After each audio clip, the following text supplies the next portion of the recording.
a new Korean genre bender. I want to call it a horror movie, but it's also a movie that has some sci-fi aspects to it. So I don't know, I guess you could call this a sci-fi horror movie. It's a Korean sci-fi horror movie that is directed by Lee Young-hung, I think is his name. Stars two actresses, and I worked really hard to get their names right. One is Park Seong-hae, and the other one is Jong Sai. Okay, so that didn't really work out. I apologize to the actresses whose names I just clearly butchered.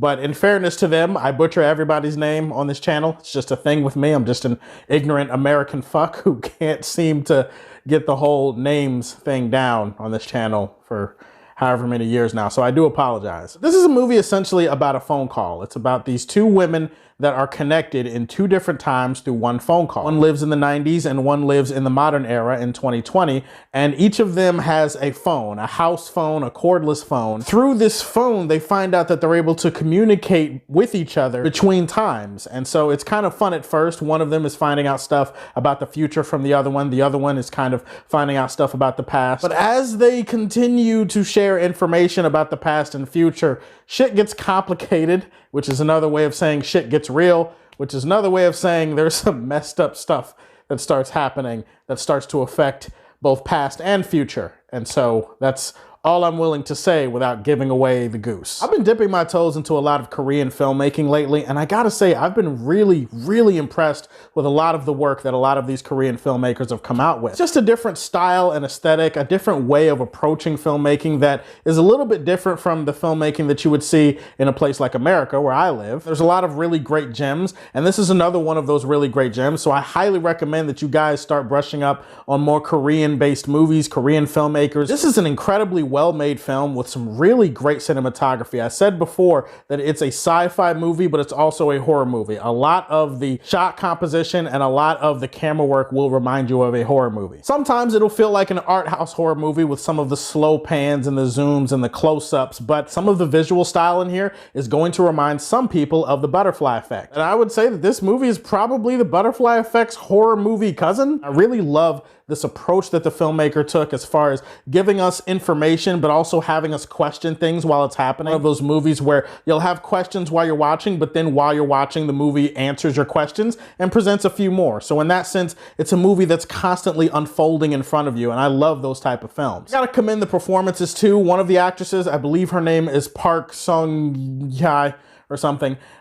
She was in another Korean movie that came out earlier this year, a zombie thriller called Alive. I did review that on my channel. She was really good in that movie. I thought she was great in this movie. Definitely her character has an arc that is not readily made apparent, and you think you know what it is, but then it kind of changes and evolves throughout the film. And I did appreciate her arc, and I loved her performance, and I really loved the performances from the two main actresses. I just love it. I was so engrossed in what these women were delivering, what they were bringing to the table. Have a great mystery and story that's unfolding that, again, I think will please both people of the sci-fi and the horror genre. There is something that this movie teaches you. It teaches you the same thing that a lot of other time-related movies teach you, which is that time is a very dangerous, destructive concept that should not be messed with under any circumstances. And that is a direct message to you, Barry Allen. Stop messing with the time stream, dude. I think for some people, the beginning of this movie is gonna feel a little bit slow. Definitely they take their time getting into these characters, and they take time setting up their conversations, and then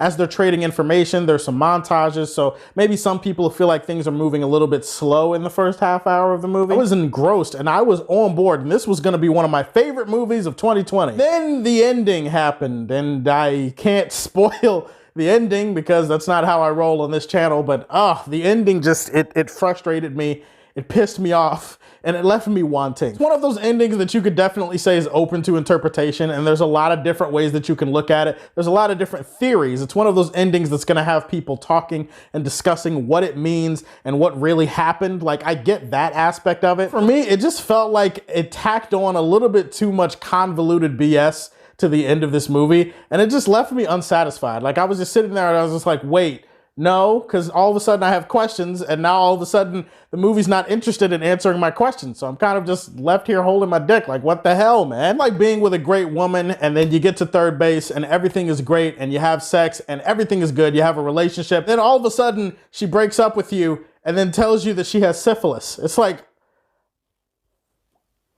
okay, but the sex was good though. The Call was a really well done sci-fi horror movie that I'd love to watch again. I'm gonna put this one in the Silver Age for Man of Steel. What are some of your favorite Korean films of all time? Or even Korean films that you've seen this year? Go ahead and put those in the comment section down below. Please like and subscribe to the Superfan Show, and as always, if you like what you see, tell me how you feel, and stay tuned to hear more from the Man of Steel.